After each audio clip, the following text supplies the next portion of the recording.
Hi, I'm Julie Wilkinson. I'm a research scientist and I have worked for almost 30 years in the healthcare industry. And the companies I've worked with have been like Abbott Labs, Beckman Coulter, and these are global companies that have put out products around the world. And I've been doing this since about the 80s with the HIV pandemic. So I've been lucky to be part of making diagnostic products, countless of them, that are now every day being used around the world for millions and millions of people, and that is impacting their lives positively, I hope, or at least giving them answers. And these are patients with cancer, diabetes, allergy, asthma, organ transplants, autoimmune diseases, and most relevant to what we're going to talk about today is the infectious diseases. So like I said, I started with HIV. There's Zika and SARS and influenza and all of these other viral infectious diseases that I've done products for.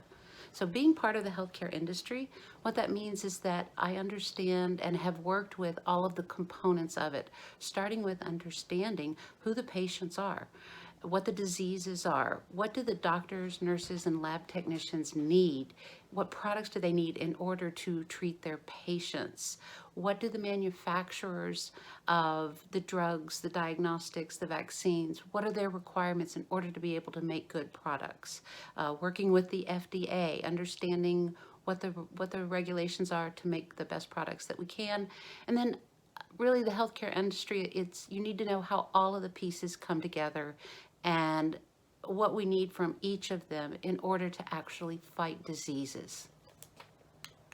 So let's talk about the question that's burning everyone's mind and calling me.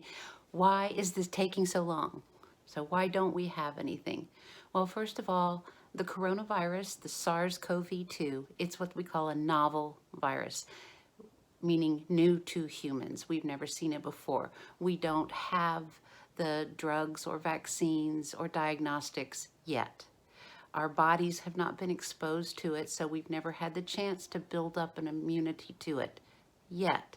That's what novel means. We don't have those two things yet.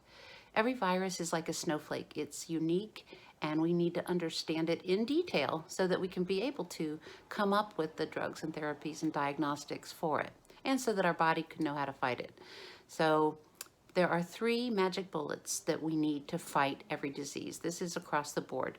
You need to have a way to find it, treat it, and prevent it. So find, treat, and prevent. So we find it through diagnostics. Now with this new novel virus, we need diagnostics to be able to actually find this specific virus. Takes a little bit of time. There's a lot of research that goes into it. We need to understand, what does it look like? What is its fingerprint? Where can I find it in the body? Is it in the nose? Is it in the mouth? Is it in the blood? When can I see it? Is it early in infection? Is it only after it's been there 2 weeks? The answer to these questions. And what does it mean if there's a positive answer? What does that tell me? That's what a diagnostic will do.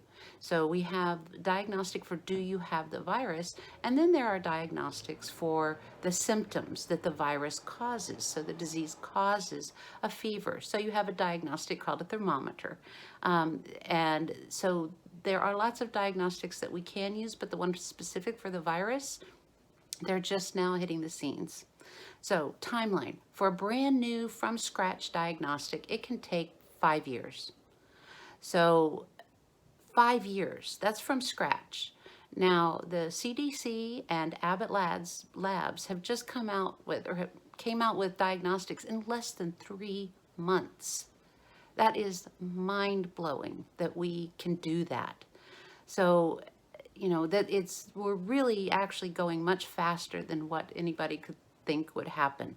So the advantages that we have now, so this is April 2020, and several months into this pandemic, but the advantages we had to be able to do this is that scientists have been researching coronaviruses for decades in other species, but still researching these viruses, giving us the data. What is the fingerprint or of this particular kind of snowflake? Research tools have come a long way since when I started back with the HIV. It took years to come up with the diagnostics, but our tools have gotten better. So scientists are able to jump on these things much more quickly. Also, there's a lot of diagnostics out there now for different infectious diseases. So it's kind of like we're able to do like a plug and play where we can kind of tweak the system to be able to add in the SARS-CoV-2 detection. And the other thing that's happening right now that's an advantage is that we have a lot of efforts going on in parallel to come out with different diagnostics for this disease, the symptoms, and the virus that will really help us nail it down to find it and monitor it. So the second magic bullet is the therapeutics, the treat it. How do we treat the disease? Therapeutics, also sometimes called drugs, even though there's lots of different kinds, but we're looking at treating the actual disease. So the disease is what the virus causes in our bodies. So usually the drugs and therapeutics will treat the symptoms of the disease. And this is to make you healthier so that your own body, your immune system can then have a chance to respond. Because if you get sick, that means your immune system got overwhelmed, and that's why you're sick. So the drugs will buy you time. It's kind of like flattening the curve on the disease progression with therapeutics. So there's also not only what the disease itself causes, but perhaps secondary like complications. So you hear about it actually causing down the road like a pneumonia or breathing difficulties, or perhaps you've heard cytokine storm. But these are all complications from a disease. So timelines for brand new drug is 10 to 15 years. That's brand new drug from scratch. The advantages that we have here and now is that there are existing drugs that treat a lot of the symptoms that we are seeing in the COVID-19 disease. So they may not have been tested for this disease because remember, it's novel, it didn't exist before, but they are FDA approved drugs for other diseases. So doctors are being creative and using these drugs as they best see fit to treat these conditions, to be able to help patients. And this is really good because these drugs are ones that are on some of the WHO world supply lists, meaning we have a lot of it, we have the manufacturing capacity. So do we know that they always work for every person? No, we don't know that yet, but we do know that it is working for some people. And so doctors are using several things. There are clinical trials and testing underway in a much more controlled way so that we can get more information to know exactly who it's going to work on. And also they're in parallel to all of this going on as we're trying to keep up with the pandemic. In parallel, there are research efforts and development efforts for drugs specifically to treat the COVID-19 virus itself. So these are all very positive things that timeline is for a new drug isn't impacting us as much. So we have lots of parallel things going on. Now, the third magic bullet of killing and eradicating a disease is we got to prevent it.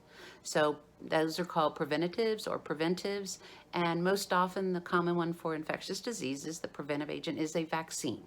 Okay, now vaccines are against the virus itself, not just the symptoms like runny nose or fever. It's actually stopping that virus from infecting you.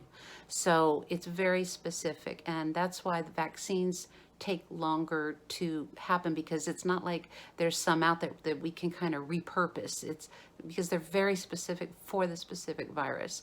The vaccines help teach our immune system, hey, this is a bad guy. I want you to recognize it so that you can fight it off, you can build it up, and you can put away in your little immune arsenal the tools to be able to fight the virus. So some of the restrictions around developing a new vaccine is that you can't come up with a vaccine that's actually going to cause harm to a healthy person that you're trying to prevent another disease. So that's why it takes a long time. You have to do the safety and the testing. And the other thing is you don't want to intentionally infect somebody with a virus that you know is lethal. So how do you test it? It takes time to get this kind of data safely and in a controlled way so that we don't do any harm with a new vaccine. Now, timelines for a brand new vaccine, 10 to 15, 20 years. To start from scratch, it's kind of an approximation. With HIV, we still don't have a vaccine, and it's been 35 plus years. It takes a long time to understand the virus and figure out how to fight it off.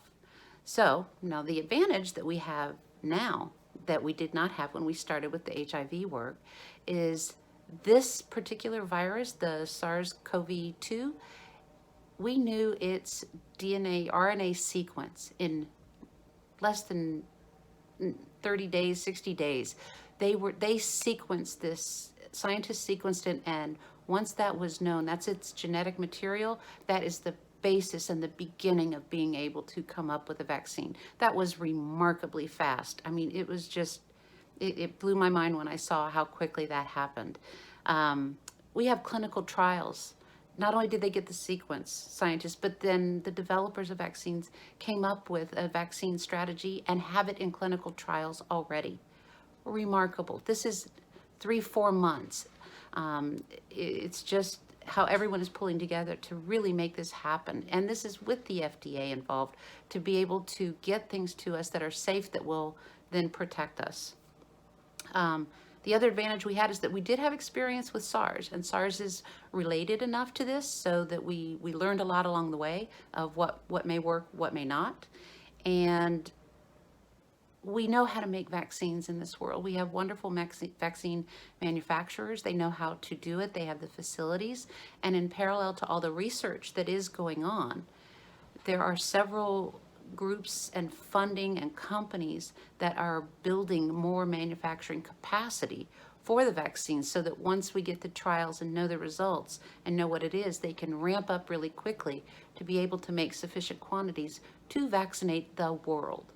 The world. There's a lot of people. There's almost 8 billion people on the planet now. That's a lot of vaccines. But we know how. And because this is a pandemic and because everyone is pulling together, and part of that is the Bill and Melinda Gates Foundation are doing amazing things to help with this effort so that when it comes time, when we know what it is, we'll be able to have it, make it, and distribute it and get everybody vaccinated to slow this down from happening.